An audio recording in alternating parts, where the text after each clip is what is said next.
Hey guys, Alex here, AG Automotive, and here today we've got the 2023 Toyota Corolla ZR Hybrid. So let's have a look.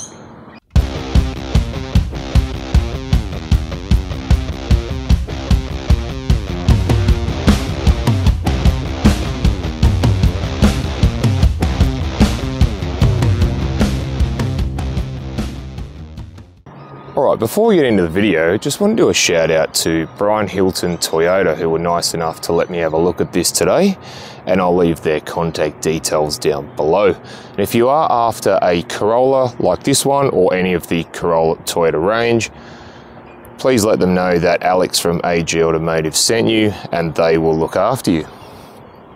So at the front here, I reckon it looks sort of very stylish at the front. You got the blue hybrid Toyota badge there. Got this sort of big grille which takes up most of the front bumper. Also got the LED daytime running lights and also the headlights, and then further down you do have your driving lights along with some trim pieces around there to sort of break it up a bit. Also you've got the front parking sensors there too. So what are your thoughts on the ZR Corolla? Let me know in the comments. So the wheels on the ZR are 18-inch wheels, and they've sort of got this silver and piano black trim, and I think they suit the Corolla, or the ZR Corolla, very, very well actually. You do have the hybrid badge there as well, and being the ZR, you've got the trim piece around the window. You do have the privacy glass there. So we'll come around to the back. Again, the blue Toyota badge. You've got the Corolla badge there. You've also got a reverse camera and the ZR hybrid badge there, along with the rear parking sensors. And again, they have put some silver trim pieces on the bottom there just to sort of break it up. Sort of got like a bit of a round sort of bum, but I think it looks quite nice. And if you have a look up the top here, you've got a roof spoiler there. Again, I think this sort of makes it look really, really good, the roof spoiler.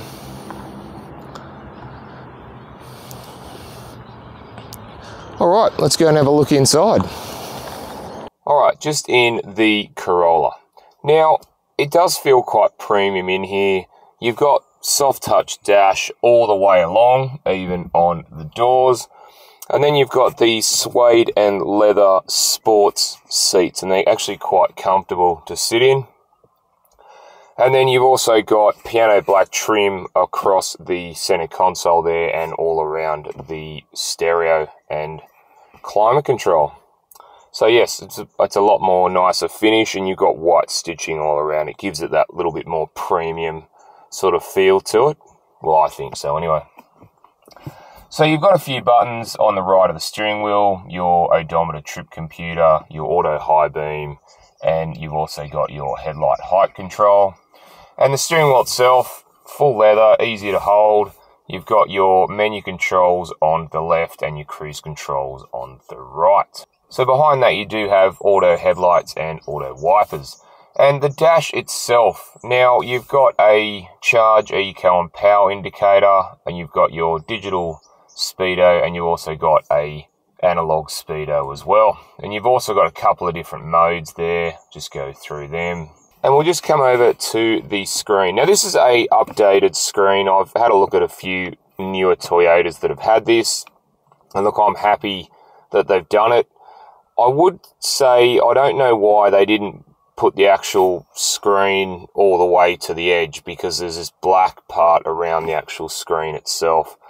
So they could have made it a little bit bigger. However, it is the updated version.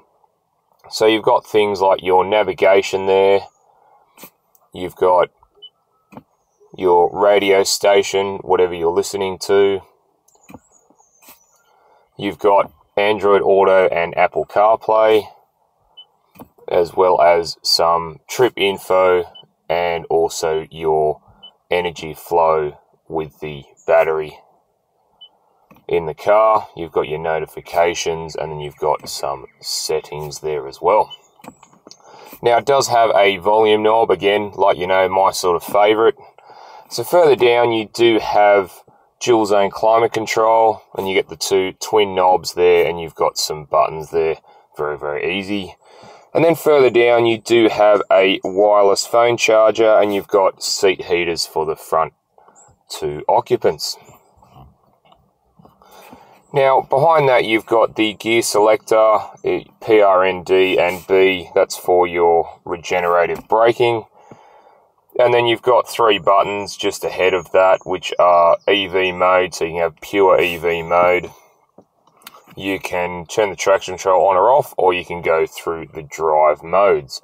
And the drive modes that you can do are Eco, Normal, and my favourite, Power. And you see the Corolla come up on the screen there. So behind there you've got an auto hold button and your park brake, or finger brake as they probably called now.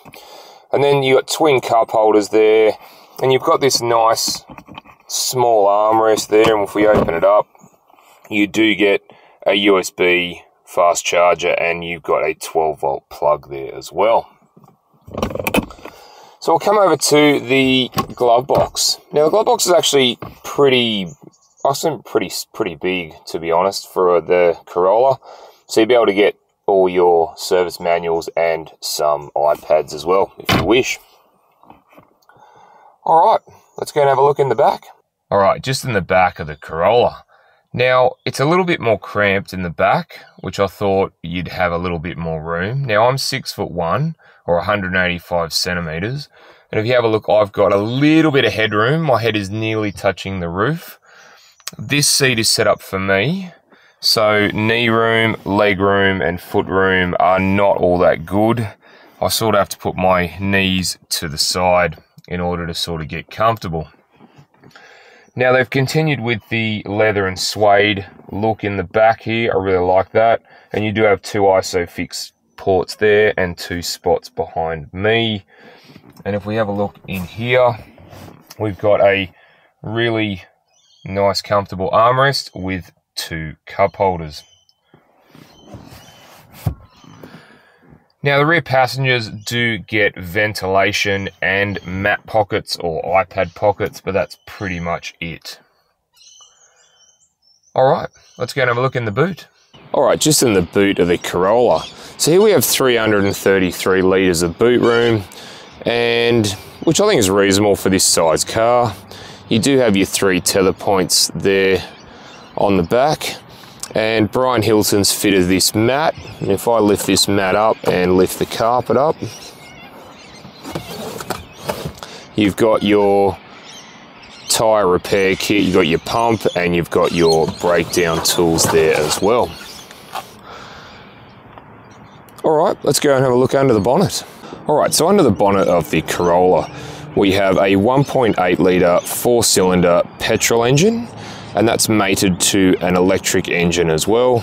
So power from the petrol engine alone is 72 kilowatts and 142 newton meters, or combined it's 103 kilowatts and 142 newton meters. And that's mated to a continuously variable transmission driving the front wheels. Alright, let's go for a drive. Alright, we're going to go for a drive in the Corolla ZR. So let's go. Now vision out the front is really good, straight ahead and to the passenger side. Rear vision is actually pretty good. It's got quite a wide and reasonably deep back window. Side windows, vision out the side, yeah, really good actually. And the mirrors do a really good job. They're wide enough and tall enough that you get a good field of vision out of those as well. So I really like on these hybrids, like I've said before, how they start up with the electric motor and they make just about no noise. You can hear a little whir, but that's about it. And then obviously once you get on the pedal, full throttle, sports mode, things like that, then the petrol engine comes to life and away you go. So I like the suede and leather, what they've done with it. Now they've sort of used partial leather at the sort of outer parts of the seat, and the rest of it is suede, and I think that's nice, especially in Australian conditions with our summers where you get really hot interior. And I've sat on some leather seats in the past that have been full leather, and ouch. So the suede is nice, and it also looks a bit sort of sportier too. So I also like things like the head-up display. Again, a really nice feature on this car as well. It sort of saves you from taking your eyes off the road. And we'll just go up to, the petrol engine just kicked in, then we'll just go up to normal speed, which is about 60 k's. And we're just in normal mode. And it's pretty quiet in here, as you can tell. And I'll just pop it into sport mode.